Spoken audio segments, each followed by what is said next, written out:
Congratulations, you've made it. You've worked hard and you've just been rewarded with a six-figure salary in your job. You're earning £120,000 a year, and at the end of all of that, you're walking around feeling rich. That's the thought process, right? That the six-figure salary is everything that people think it is. Well, in today's video, I want to share with you some of the details of my own personal cost of living. And this was sparked after I saw a video recently that went viral where a woman talked about her own personal experience of a 120k salary and how in her mind it was actually the worst salary to possibly earn in the UK. Earning £120,000 is probably one of the worst salaries you can get in the UK. Now that video went viral, 1.4 million views, with many claiming that she was simply out of touch with the rest of the UK. However, when a number of financial analysts and accountants stepped in to review that particular salary, it uncovered and disclosed a secret tax that's applied when you hit that particular level. And so let's talk about it today. Just a few days ago, I shared with you my career path from leaving school at the age of 15, working for a company called Halfords, and then over a 30-year career, finally achieving that six-figure salary and feeling like, yes, I had also made it at that point. And this is where life started to become a little bit interesting. Now, if you haven't seen that career progression video, I'll put a link to it just up above and you can check it out.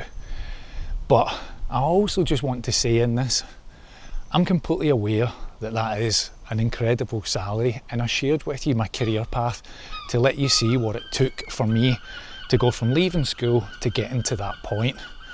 It's 30 years of experience, and then in 2023, I'm going to use 2023 to 2024 tax years as my example. I was now earning £127,000 a year. But what I wanted to do today in this video is break down what I was earning, what I was investing into a pension, and what I was paying into tax, national insurance, and then ultimately at the end of a typical month, what was left in my pocket. That's the goal of this. So my salary, 127 grand, it was made up of a £120,000 base with an additional 7k added on top for me to secure a vehicle that was needed in order to do the job. So we'll round it up, 127. So what does that mean in terms of earnings per month? All right, well, here on the side of the screen, I'm going to show you a UK tax calculator that allows you to enter in your annual salary and then see what impact tax has on it. So per month, my take-home pay, or at least top-end gross payment per month, was £10,583. So after working a full month on a job, that's what I would get as the top line, £10,500, let's call it like that. Now from that, I was investing 8% myself into my pension per month and try and save up for later years. I didn't have a pension in the early years of my career, I couldn't afford it. I didn't start one until I was in my late 20s. So with the benefit of a slightly higher wage, I was able to put a little bit aside each month, and that was totaling £846.67 deducted before tax. So my taxable income then was £9,390 a month. And from that, the tax that I was paying per month was £3,128.92. So immediately just over 3 grand taken out. And then below that, the next line was the national insurance to help me when I need medical care, for example. That was an additional £504.86, which left me with a bottom line take-home pay from that 127,000 per year of £6,102. So still a high salary to take home. All right, now this next part here is where I'm going to cover a rough expenditure in a month. Now, this is entirely subjective, right? Because Yvonne and I don't have kids. We made choices not to have kids because we always believed that we weren't quite stable enough to have kids, and by that I mean earnings, stability of a home. We moved locations for jobs. Look, there's always going to be reasons, right? Other people will go ahead and have their kids and work everything else out beyond that. That just wasn't really us. So again, I had a call with a colleague this morning, an ex-colleague, 3 kids at home, a dog, and his wife has always been the keeper of the house, did a motherly job, whereas he went out to work as a sole employee. Every situation here will be different. I'm not trying to make my lifestyle fit yours, just giving you an example of somebody at this salary. There's a lot of dogs in that car. All right, so let me run through just a couple of things, right? So the home, we didn't buy that house, couldn't afford to buy that house. The property was rented per month. That was £1,200 a month. I had a car on rental. The car was £650 a month to lease it for 3 years of the contract and the job that I had. Again, I didn't buy a car because I never really knew what would be happening in the job. Let's see some other things. Council tax, £280 a month. Utility costs, electricity and gas, £240 a month. Home insurance, £40 a month. Home internet, £50 a month. Spotify, £20 a month. Car fuel for the car, about £400 a month.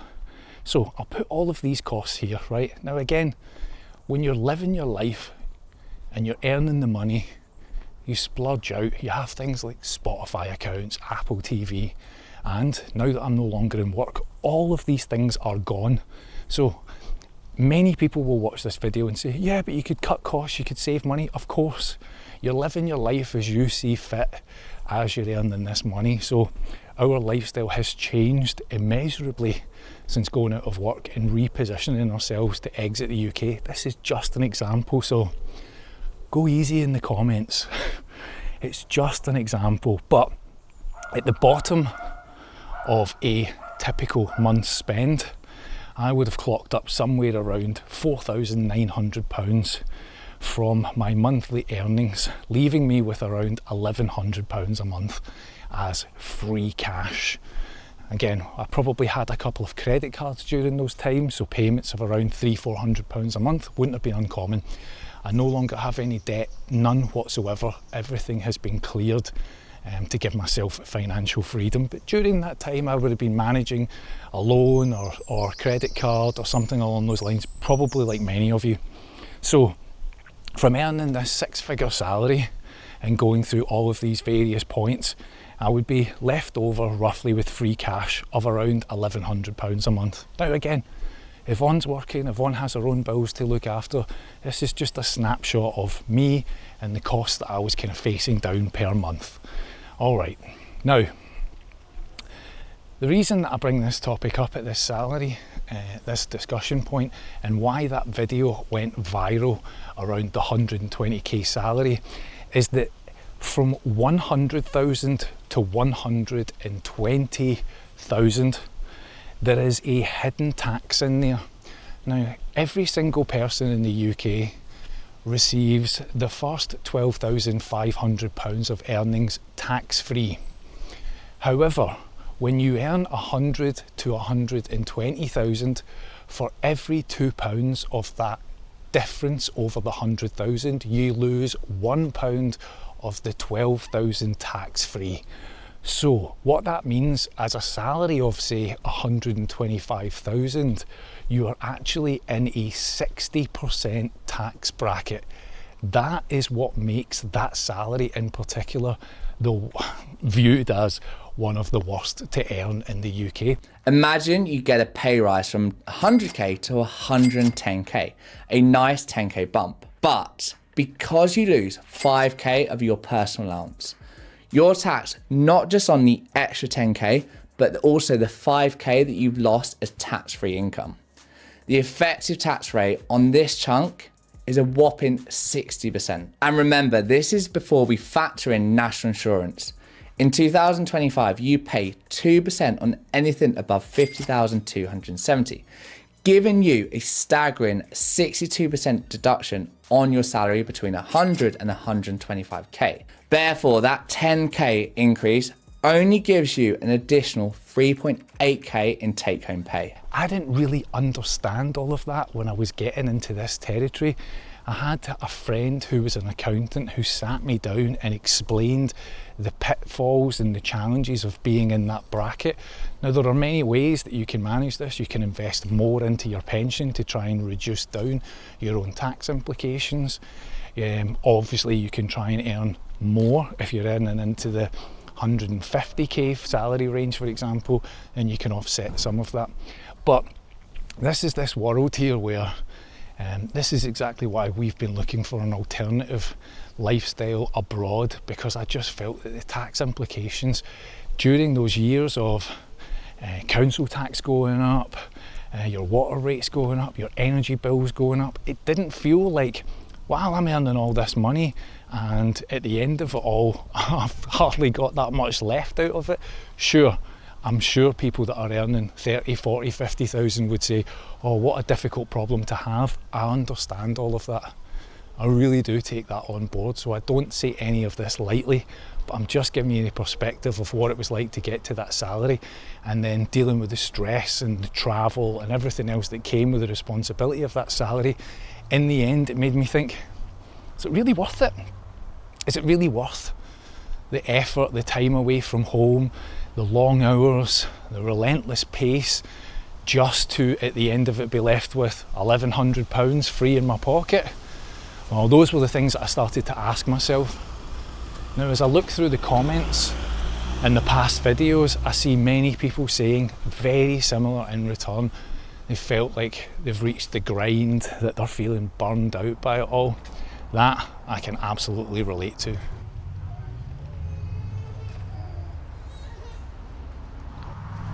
I'll share a link down in the description below that will go into significantly more detail about the 100 to 120k salary tax, that pitfall, that little difficult grey window that's in there, because the belief is that you're on a 45% tax rate, but what really isn't communicated is that for every of those £2 that you earn over that 100k threshold, £1 of your tax-free allowance per year will be removed.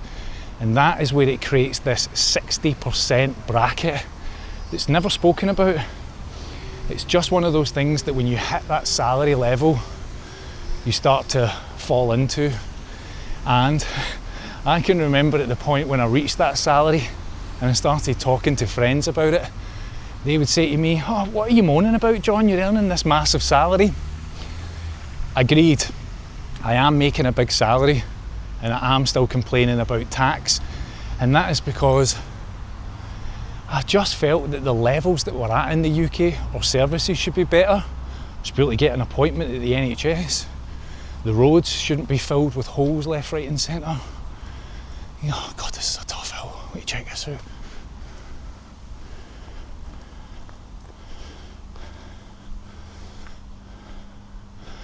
I'm not fit enough for this.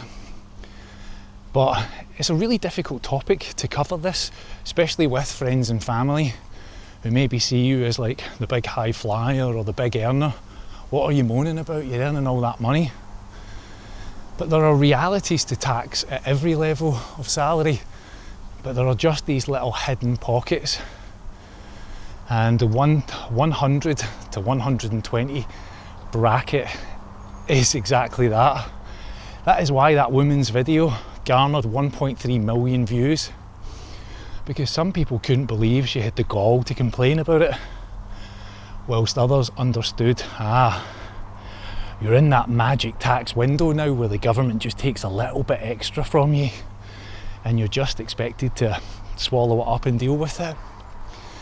So after covering the last few days, talking about career progression, talking about salaries, I wanted to dive into this topic a little bit.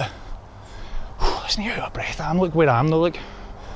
We're at the top of Victoria Park and that is the monument there. And we've got the beautiful glass houses up at the top here. Alright, not related to tax, I know, but I'm just showing you. So, I'll expect that people will watch this video and say, as I've mentioned, oh, that's a massive salary, what are you complaining about? I guess what I'm talking about here is just my eyes have become opened to all of this, and having stepped out of the corporate ladder, the 9-to-5 grind, I'm reluctant to go back to it. I'm reluctant to want to put myself through what it took to get to that level, only to see most of it disappear through endless costs of living in the UK. You know, I've shared that expenditure with you there, and I appreciate there's costs that could be taken out of that there, allowing us to save more money. Spotify, Apple TV, all of those things, but I give you them as a realistic example. Could anybody watching this video truly tell me that they don't have extra perks that they pay per month, little subscriptions here or there, a gym membership? I didn't even include that in my roundup. And at the end of it, what are you left with per month? Do you feel well off? Well, that's why I wanted to create this topic today. I've shared a lot over the last couple of weeks to just give you an honest view of real life, and many of you can relate. However, I saw a comment just a couple of days ago about the career progression, and when I reached that salary, somebody saying to me, I mean, what's the point? You don't have any kids. This is you just flexing on your salary. And I genuinely laughed at that, because if you think me telling you about that salary was the flex, it wasn't. The flex is walking away from it and no longer caring.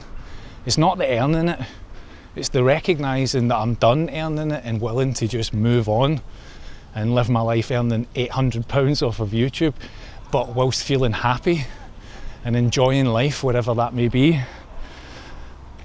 So I'll take the comments as they come regarding this topic, but you can let me know down below, do your costs look anything similar to this? Were you aware of the 60% tax bracket when you earn between £100,000 and £120,000 a year?